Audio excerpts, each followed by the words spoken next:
दशकों पहले पर्वत की पीठ पर झाड़ियों ने पुष्पेंदु और लायला के इश्क के नाम की तख्ती टांग दी थी। उनका इश्क था भी अनोखा। कहाँ एक सुशिक्षित शिक्षक, वहीं दूसरा मिट्टी से लिथरता भकुंदर। उनके अलहदा अंदाज और खास मुकाम के चर्चे आम थे। एक तख्ती धीरे धीरे युवा दिलों की धड़कन और प्रेरणा में परिवर्तित होने लगी।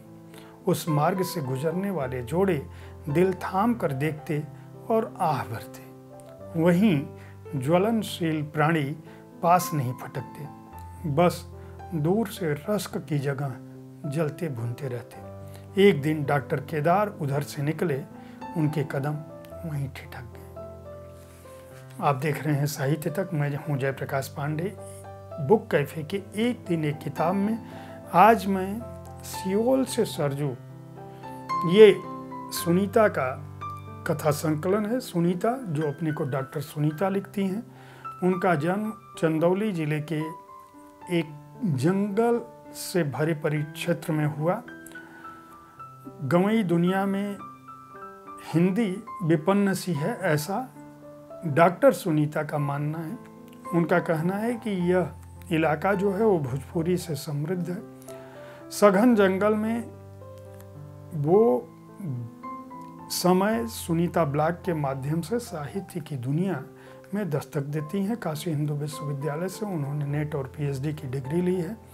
यायावर हैं, वुमन सोलो ट्रेवलर हैं, जिद और जुनून से रची बसी हैं, चित्र भी बनाती हैं। देश के तमाम पत्र पत्रिकाओं में उनकी रचनाएं प्रकाशित होती रहती हैं। शोधात्मक एक कृति है उनकी, शोषण में हिस्सेदारी। इससे उन्होंने लेखन की दुनिया में दस्तक दी। ब्लॉग, सोशल मीडिया, समाज, राजनीति, प्रकृति, जीव, जंगल, इस पर लिखती रहती हैं। अध्ययन, अध्यापन, आलोचना, सृजन, व्याख्यान, ये सारा उनका अपना कार्यक्षेत्र है। मतलब विविध क्षेत्रों में जो भी मन करता है वह करती हैं, मनमौजी हैं।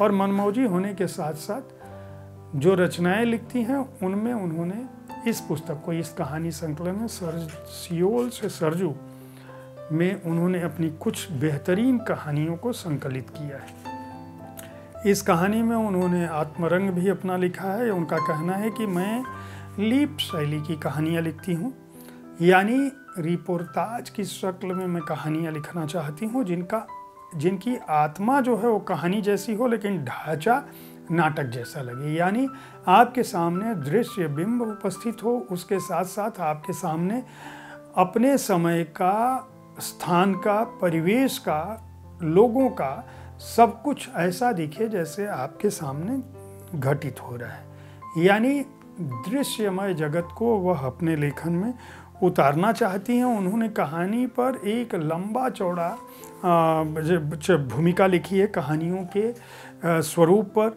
उन्होंने ये भी लिखा है कि इन कहानियों को उन्होंने किस रूप में उठाया, कैसे उनकी कथा जगत से उनकी दोस्ती हुई। इस संकलन में जो इन कहानियों को उन्होंने रखा है उनमें केवल 5 कहानियाँ हैं, यानी कहानियाँ लंबी हैं।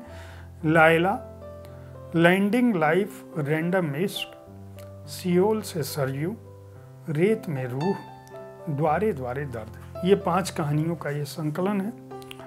लायला जो है, जिसका अंश मैंने अभी पढ़ा था इस बुक कैफे में आज सियोल से सरयू की चर्चा के दौरान, जो पहले पंक्तियाँ पढ़ी थी वो लायला से ली गई थी। लायला 2 प्रेमियों की कहानी है। ऐसे प्रेमी जिनमें एक पढ़ी लिखी स्त्री और दूसरा जंगल का बासिंदा, जिसके लिए मेहनत यानी श्रमजीवी है, शरीर में ताकत है, वह अपने श्रम से, अपने साहस से, अपने जंगल की खोज से, वैधानिक शिक्षा, स्कूली शिक्षा से परे है, लेकिन जीवन के प्रति उसके दृष्टि है और जो जीवंतता से भरा है। इन दोनों का जो प्रेम है, उस प्रेम को लेकर उस जंगल में, जो जंगल है वह क्या सोचता है, उस जंगल में मौजूद जो पशु पक्षी पौधे हैं वो क्या सोचते हैं, उनके आसपास के लोग, स्कूल के लोग, कॉलेज के लोग और पढ़े लिखे लोग क्या समझते हैं उस पर यह कहानी आगे बढ़ती है। और जब एक दिन उस लड़के के बीच और इस स्त्री के बीच, दोनों के बीच, लैला के आपस में संबंध होते हैं, फिर उस संबंध को वे किस रूप में देखते हैं। और जब उस लड़के को कोई जंतु काट लेता है और एक दिन जो है उसे टांग कर लाया जाता है अस्पताल में, तब लैला क्या कहती है, किस तरह से वह डॉक्टरों को समझाती है कि यह व्यक्ति किसी भी स्थिति में मर नहीं सकता। ये कहानी, दरअसल कहानी जिस शैली में लिखी गई है इसमें इतने फलक हैं कि पूरा का पूरा परिदृश्य हर पन्ने पर बदलता जाता है। अगर मैं कहानी की भूमिका कहूँ तो उससे आप कभी भी इसके भाव, इसके मर्म तक नहीं पहुँच सकते। चूँकि आप इसके मर्म तक नहीं पहुँच सकते, इसलिए आपको इन कहानियों को पढ़ना ही होगा।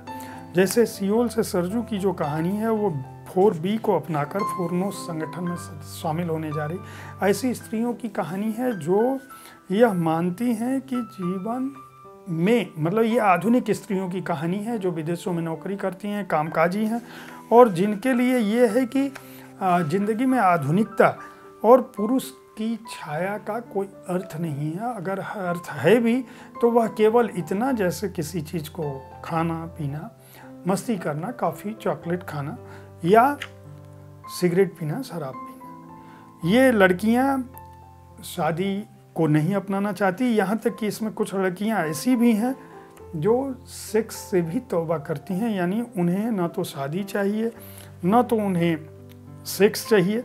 इस कॉन्सेप्ट को कहते हैं एस्केप द कोर्सेट। इसमें पितृवंश की सत्ता को नकारने की बात है, जिसमें no dating, no sex, no शादी और नो बच्चे। अब यह समाज कौन सा है, इस समाज की कौन सी स्त्रियां हैं? ये स्त्रियां कियारा है, मरियम है, सुरितना है, आखिर कौन से लोग हैं? इन कहानियों को कहते कहते वह अयोध्या नगर में चली जाती हैं, वहाँ की राजकुमारी की बात करती हैं, दक्षिण कोरिया से उनके क्या संबंध हैं उनकी बात करती हैं, राम की बात करती हैं, और एक अलग फलक पे, यानी सियोल से सरजू को कैसे जोड़ती हैं, कोरिया से भारत को कैसे जोड़ती हैं, और अयोध्या की राजकुमारी के बहाने आधुनिक जगत को रचती हैं। ये कहानियाँ अपने आप में अलग तरह की हैं, अलग शिल्प में लिखी गई हैं। अगर आपको आज के समय में अलग तरह की कहानियों को पढ़ने की इच्छा है तो सियोल से सरजू तक को आप खरीद कर पढ़ सकते हैं। वनिका पब्लिकेशंस ने इसे प्रकाशित किया है। इस संकलन में मैं पहले ही बता चुका हूँ कि लंबी कहानियाँ हैं, कम कहानियाँ हैं। मूल्य इस संकलन का है 230 रुपये और पृष्ठ संख्या है 136। उम्मीद है साहित्य तक का यह एपिसोड आपको पसंद आया होगा। इस कार्यक्रम में आप किस तरह की पुस्तकों की चर्चा चाहते हैं उनके बारे में अपनी राय से हमें ज़रूर अवगत कराएं। हमारी कोशिश होती है कि विविध विधाओं की पुस्तकों के साथ आपके पास पहुंचे ताकि आपको अच्छी पुस्तकों के चयन में आसानी हो। कल ठीक इसी समय ऐसी ही किसी एक पुस्तक के साथ मैं फिर आपसे मिलूँगा। तब तक देखते रहें साहित्य तक। धन्यवाद।